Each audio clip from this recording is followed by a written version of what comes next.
SNMR Sridhar గారు రాసినటువంటి అరవింద నేత్ర 19వ భాగం.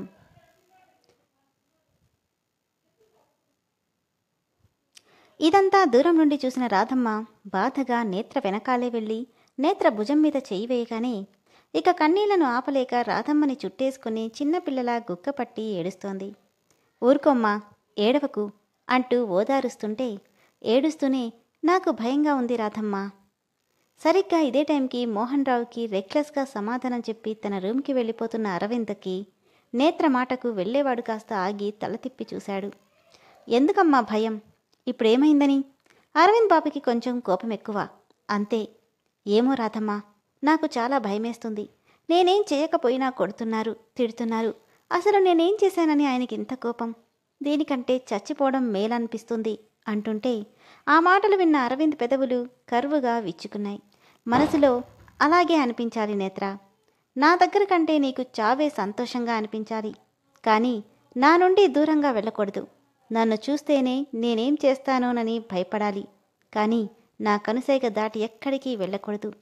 నాకు కావాల్సింది కూడా అదే అనుకుని నవ్వుతూ అక్కడి నుండి వెళ్ళిపోయాడు. అదేం మాటమ్మా, ఇప్పుడేమైందని? ఇంకేం కావాలి రాధమ్మ? ఆయనకి నేనంటే ఎందుకంత కోపమో నాకేమాత్రం అర్థం కావట్లేదు. నేనంటే అంత ఇష్టం లేనప్పుడు నన్ను పెళ్ళెందుకు చేసుకోవాలి? ఎందుకు నన్ను ఇలా చిత్రహింసలు పెట్టాలి? చూడమ్మా, నీకు చెప్పేంత దాన్ని కాదు, కానీ ఒక్కటి చెప్తాను విను. అరవింద్ బాబు మనస్తత్వం అందరికంటే భిన్నమైంది. శిఖరాగ్రాన్ని ఎత్తి చూడగలమే తప్ప దాన్ని అందుకోవడం సాధ్యం కాదు. అరవింద్ బాబు కూడా అంతే. ఎవరికీ అర్థం కాడు. అర్థం చేసుకోకపోయిన వాళ్ళకి వృధా ప్రయాసే. కానీ ఒక్కసారి ఆ శిఖరాగ్రాన్ని ఎక్కి చూస్తే అక్కడి నుండి ఈ ప్రపంచమంతా ఎంత అందంగా కనిపిస్తుందో ఎవ్వరికీ అర్థం కాదు. ఇంతకు మించి నేనేం చెప్పలేను. ఎందుకంటే ఆ బాబు గురించి నాకు తెలిసింది కూడా అంతంత మాత్రమే. కానీ నేను ఈ ఇంట్లో పని మనిషిని. నన్ను ఇంతవరకు ఏ రోజు డబ్బులిచ్చే పని మనిషిగా చూడలేదు. విరక్తిగా నవ్వి, అవును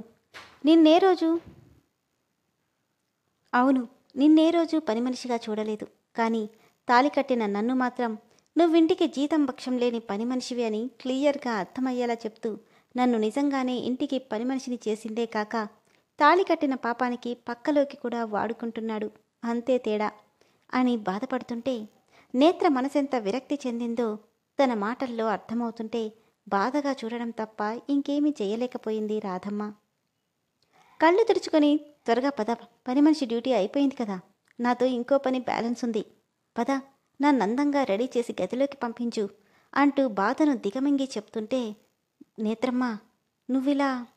అవును రాధమ్మ, తొందరగా రెడీ అయి వెళ్ళకపోతే మీ అరవింద్ బాబు ఊరుకోడు, త్వరగా రా అంటూ ఆమె చెయ్యి పట్టుకుని తీసుకెళ్ళి తన డ్రెస్సింగ్ టేబుల్ ముందు కూర్చొని త్వరగా కానివ్వు అంటూ తొందర పెడుతూనే మొహానికి అందంగా మేకప్ వేసుకుంటుంటే ఆగనంటూ వస్తున్న కన్నీళ్లకు వేసిన మోకప్ మొత్తం చెదిరిపోతుంటే కష్టంగా కన్నీళ్లకి అడ్డుకట్ట వేసి వేడివేడిగా కర్రీ మొహం మీద పడ్డం వల్ల మొహమంతా ఎర్రగా పైకి పొంగి కనిపిస్తుంటే దానికి నీట్గా ఫౌండేషన్ అప్లై చేసింది.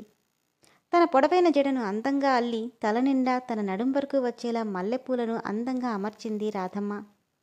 3 రాత్రుల కోసం 3 అందమైన చీరలు ముందే తీసిపెట్టడంతో ఆ చీరనే నేత్రకి కట్టించింది. అద్దంలో తనని తను చూసుకున్న నేత్రకి అందంగా కంటే బలిచ్చే ముందు మేకపిల్లలా కనిపిస్తుంటే విరక్తిగా నవ్వుకుంది. డ్రెస్సింగ్ టేబుల్ ముందు నిలబడి డియో స్ప్రే చేసుకుంటున్న అరవింద్కి అద్దంలో నుండి కనిపిస్తున్న నేత్ర ప్రతిబింబాన్ని చూసి వెనక్కి తిరగకుండానే, ఏంటక్కడే నిలబడిపోయావు? బొట్టు పెట్టి లోపలికి తీసుకురావాలా? లోపలికొచ్చి డోర్ క్లోజ్ చేయి, అది కూడా చెప్పాలా అనడంతో ఫాస్ట్గా లోపలికొచ్చి డోర్ క్లోజ్ చేసింది నేత్ర. నవ్వుతూ తన దగ్గరికొచ్చి ఎర్రగా కందిపోయిన ఫేస్ని అటూ ఇటూ తిప్పి, మేకప్ చేసిన ఎరుపు పోలేదంటే కర్రీ బాగా వేడిగా ఉన్నట్టుంది కదా, మంట ఎక్కువగా ఉందా అని వెటకారంగా అడిగాడు. కన్నీళ్లతో అతని వైపు చూసిందామె ఆ మాటకు. అదేంటో నేత్ర, నువ్వు ఏడుస్తుంటే చాలా బాగుంటుంది తెలుసా. ఇంకా ఇంకా ఏడిపించాలని, నువ్వేడుస్తుంటే అలానే చూస్తూ ఉండాలని ఎంతలా అనిపిస్తుందో నువ్వు అస్సలు ఊహించలేవు అంటుంటే కన్నీళ్లతో, ఎందుకు నన్నిలా ఏడిపిస్తున్నారు? చెప్పాను కదా, నువ్వేడిస్తే చాలా అందంగా ఉంటావని. నేనంటే ఇష్టం లేనప్పుడు నన్నెందుకు పెళ్లి చేసుకున్నారు? మన పెళ్లికి ముందు మీట్ అయినప్పుడే చెప్పానుగా, నువ్వు నాకు నచ్చావని. నువ్వు నచ్చే నిన్ను పెళ్లి చేసుకున్నాను. మరెందుకు నన్నిలా బాధ పెడుతున్నారు?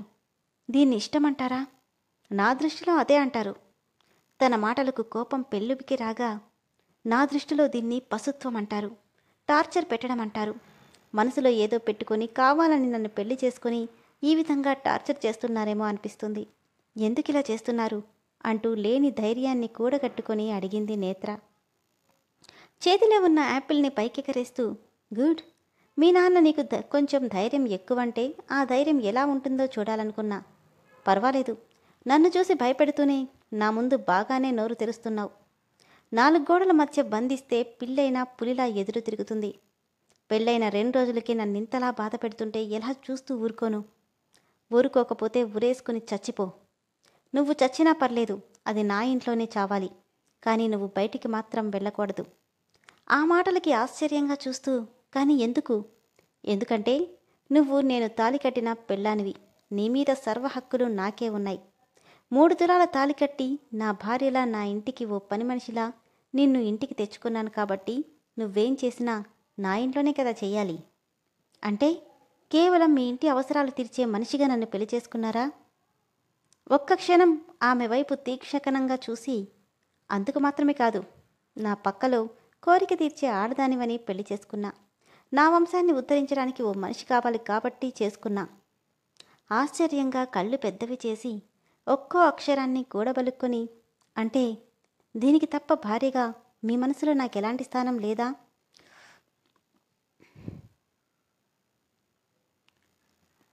నవ్వుతూ తన చేతిలో ఉన్న యాపిల్ని కట్ చేసి, లేదు, ఉండదు కూడా.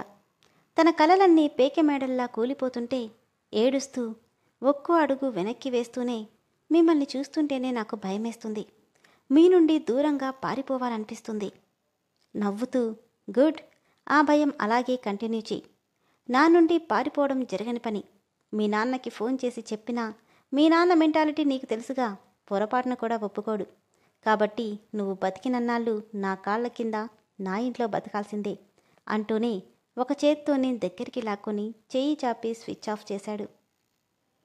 ఫోర్సుగా అతని భుజం మీద పడిపోయిన నేత్ర కళ్ళు అతని షర్టుని తడిపేస్తుంటే, బాగుంటావన్నాను కదా అని ఇలాంటి టైంలో ఏడ్చి మూడు పాడు చేశావనుకో అంటూనే తనతో సహా బెడ్ మీద వాలిపోయాడు అరవింద్.